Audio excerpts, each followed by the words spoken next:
Prasad thank you को जन्म दिवस हामी मनाउँदैछौँ thank you ma'am sir thank you very much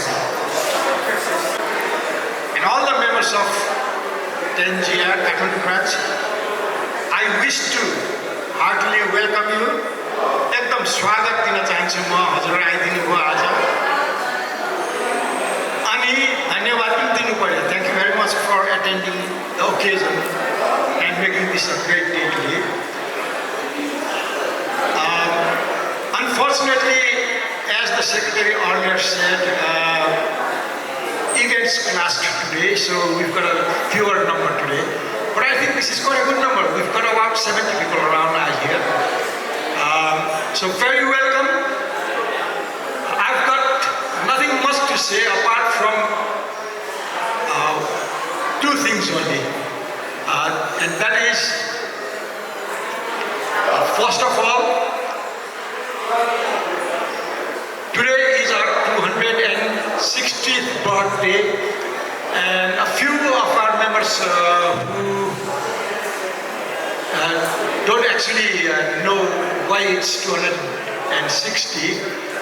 I wish to remind you, म तपाईहरुलाई भन्न चाहन्छु कि हामीले यो 260 वर्षको सेलिब्रेसन चाहिँ गरेको कारण चाहिँ अब अरु हाम्रो ब्रान्चहरुले चाहिँ कोहीले 157 सेलिब्रेट गर्दैछन् कोहीले कति 10GR को नाम जन्मेदेखि चाहिँ उहाँहरूले चाहिँ त्यो सेलिब्रेट गरेको हो हाम्रो यो काठमाडौँ ब्रान्चले चाहिँ पुरानो इतिहासको डेट लिएर 1766 सालमा हामी कर्नाटिक रेजिमेन्ट जन्मेकोदेखि हो हाम्रो इतिहास अनि त्यो इतिहास चाहिँ अफिसियली हाम्रो पहिला बेलायतको महारानी क्वीन एलिजाबेथ सेकेन्डदेखि हामीले यो कति 90 सालमा पर्मिसन पाएको छौँ र त्यो हाम्रो पुरानो रेजिमेन्टको कलर्सहरू पनि हामी 10GRलाई त्यति बेला सुम्पिदियो फर्काइदियो फेरि र त्यो कलर्सहरू सबै पाएकोले गर्दाखेरि त्यो इतिहास हाम्रोमा जीवित रहेको हुनाले गर्दाखेरि मेसको प्रपर्टीहरू पनि पुरा त्यो हाम्रो अम्बुरको छ यहाँ मैले पनि आज यहाँ अम्बुरको ब्याज लिएर आएको छु र यो सबै हाम्रो पल्टनमा फर्केकोले गर्दाखेरि हाम्रो पक्का रेजिमेन्टको अफिसियल बर्थडे चाहिँ त्यो मान्नुपर्छ र तपाईँहरूको सम्झना म मेमोरी फर्काउँदाखेरि 2016 सालमा हाम्रो युकेबाट ठुलो बुद्धा हाम्रो शाहबाट आउनु भएको थिए त्यो सालदेखि हामीले यो टोपी पनि बनायौँ यसको पछाडिपट्टि नै लेखेको छ 1766 देखि सुरु भएको भनेर त्यस कारणले अफिसियली यो हो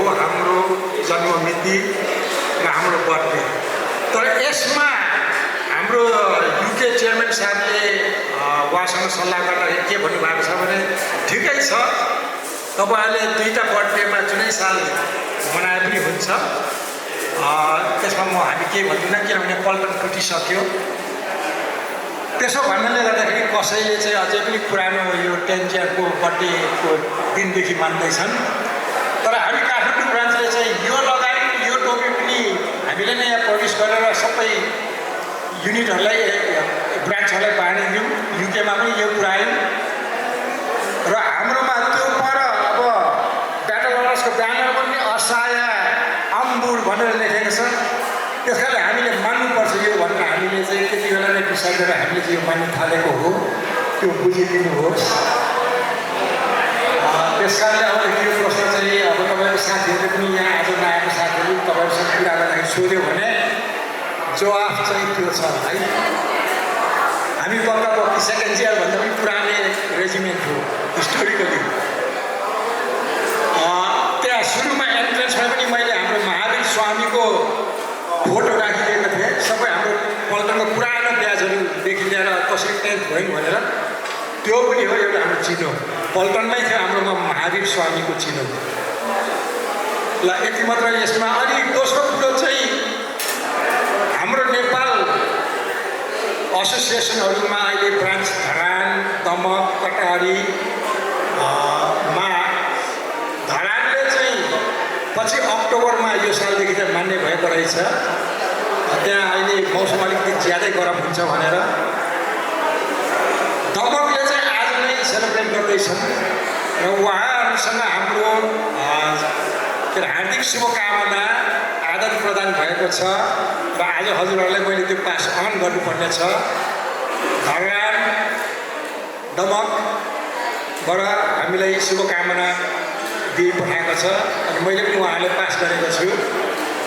ल म आज यति मात्र भन्दै म मेरो छोटो स्पिच यिनीहरू समाप्त गर्नु पर्यो। ह्याप्पी नेपाली न्यु इयर 2083 साल पनि हामीले मान्दैछौँ। साथसाथै दस की जय। Have a good day.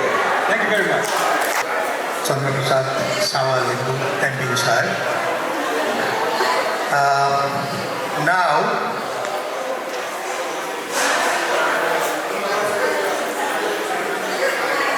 we do 1 minute silence. Silence, remembering those fallen heroes who sacrificed their lives in war and died in peacetime. We all wish them rest in peace.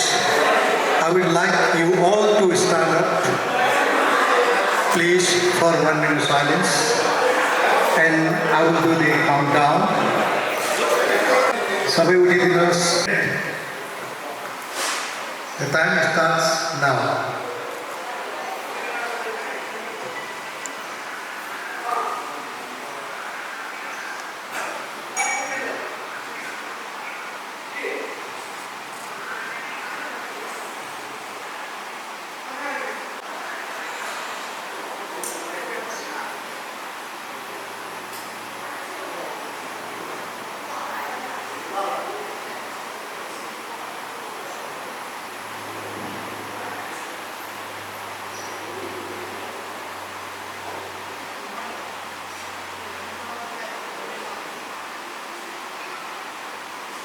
पाँच minute टाइममा तपाईँहरूको drink फुल हुनु पर्यो।